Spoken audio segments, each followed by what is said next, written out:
Halo teman-teman peternak semua. Kalian pernah nggak sih tiba-tiba bebek di kandang jadi lesu, nggak mau makan, bahkan ada yang mati mendadak? Wah, jangan langsung salahin pakan aja ya. Bisa jadi itu tanda-tanda bebek kena penyakit. Nah, di video kali ini, aku bakal ajak kalian kenalan sama beberapa penyakit bebek yang wajib banget kamu tahu.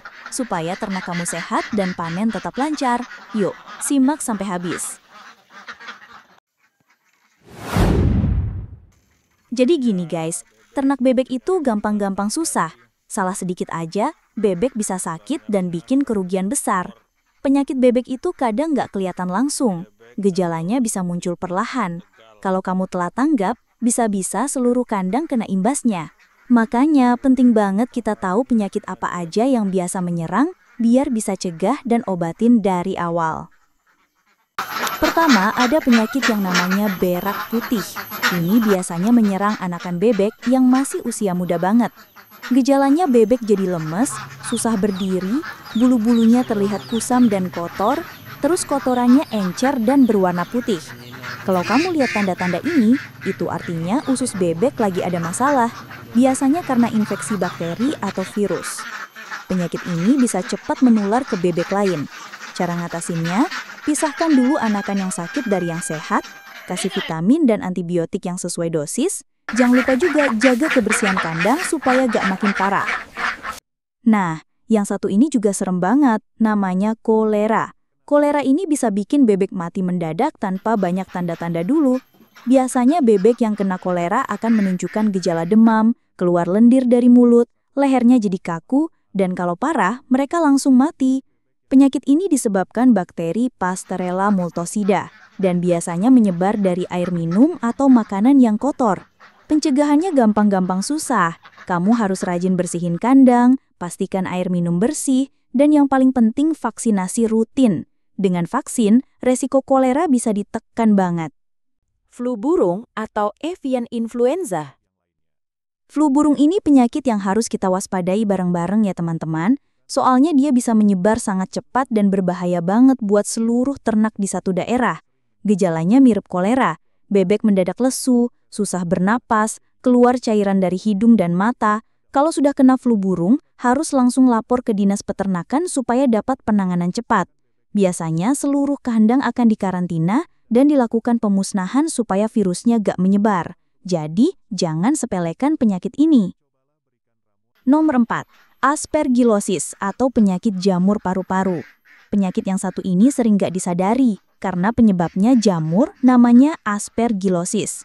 Biasanya terjadi kalau pakan atau tempat minum bebek lembab dan berjamur. Bebek yang kena ini jadi batuk-batuk, megap-megap, dan kesulitan bernapas. Kalau sudah parah, bisa mati juga. Cara mencegahnya gampang. Kamu harus pastikan pakan selalu kering dan rutin bersihin tempat minum dan kandang supaya gak lembab dan berjamur.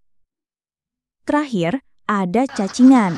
Meskipun terkesan sepele, cacingan bisa bikin bebek kurus walau makan banyak, dan pastinya produksi telurnya menurun. Penyebabnya biasanya air atau pakan yang terkontaminasi telur cacing. Kalau cacingnya sudah banyak, bebek jadi nggak sehat dan gampang sakit. Solusinya berikan obat cacing rutin tiap 3 bulan sekali, dan jaga kebersihan kandang serta air minum. 6. ND atau Newcastle disease. Nah, penyakit ini sering banget bikin bebek tiba-tiba gemetar, susah nafas, bahkan jalannya muter-muter kayak pusing. Biasanya bebek juga keluar lendir dari mulut atau hidung, dan nafsu makannya turun drastis.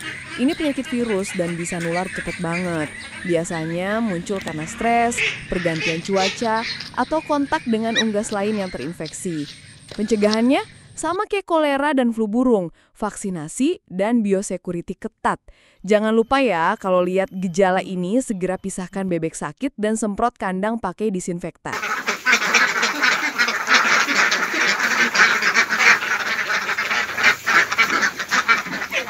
Sekarang, aku kasih tips simple supaya penyakit gak gampang masuk ke kandang kamu. Yang pertama, jaga kebersihan kandang. Ini poin paling dasar tapi super penting. Kandang yang kotor dan lembab itu surga banget buat bakteri, virus, dan jamur penyebab penyakit. Jadi kamu harus rutin bersihin kandang minimal seminggu 2 kali. Kalau bisa, bagian lantai dikasih sekam atau pasir supaya gak becek. Jangan lupa bersihin juga sisa-sisa pakan yang jatuh, feses bebek, dan ganti alas yang udah kotor. Dan yang sering lupa nih, ventilasi. Pastikan kandang punya sirkulasi udara yang baik, biar gak lembab dan panas berlebihan. Nomor 2, ganti pakan yang basah atau berjamur. Kadang kita simpan pakan terlalu lama atau tempatnya gak kedap udara. Akibatnya, pakan jadi lembab dan itu bikin jamur tumbuh. Nah, jamur ini yang sering jadi pemicu penyakit kayak aspergillosis tadi. Jadi pastikan pakan disimpan di tempat yang kering, tertutup rapat, dan gak langsung kena lantai. Jangan ragu buat buang pakan yang bau apek atau ada bercak putih hijau. Mending rugi sedikit daripada bebek kamu sakit semua deh. Nomor 3, pastikan air minum selalu bersih. Air minum yang keruh, berlendir, atau berlumut bisa jadi sumber penyakit cacingan, kolera, sampai bakteri lainnya. Makanya tempat bebek itu harus dibersihin setiap hari. Gunain air bersih yang layak minum. Kalau kita aja nggak mau minum air kotor, masa bebek kita kasih air kayak gitu? Jangan pakai drum bekas oli atau wadah yang udah berkarat juga ya, karena bisa mengandung zat kimia berbahaya. Nomor 4, lakukan vaksinasi secara rutin. Vaksin itu ibaratnya benteng pertahanan utama. Kamu bisa mencegah banyak penyakit mematikan kayak kolera dan flu burung dengan vaksin yang tepat. Biasanya vaksin dilakukan sejak bebek usia 4 minggu, lalu diurang sesuai jadwal. Tapi ingat ya, vaksin cuma efektif kalau kondisi bebek sehat dan kandangnya bersih. Kalau lagi stres atau sakit, sebaiknya tunda dulu vaksinasi. Cek ke dinas peternakan atau petugas kesehatan hewan setempat buat jadwal vaksin yang sesuai. Nomor 5, karantina bebek baru. Ini nih yang paling sering disepelekan. Kalau kamu beli bebek baru atau pindahin bebek dari kandang lain, jangan langsung dicampur sama yang lama. Karantina dulu selama 10-14 hari. Gunanya buat mastiin bebek baru gak bawa penyakit dari luar. Selama masa karantina, perhatikan apakah bebek sehat, makannya lahap, dan gak menunjukkan gejala sakit. Kalau udah yakin aman, baru deh boleh digabung.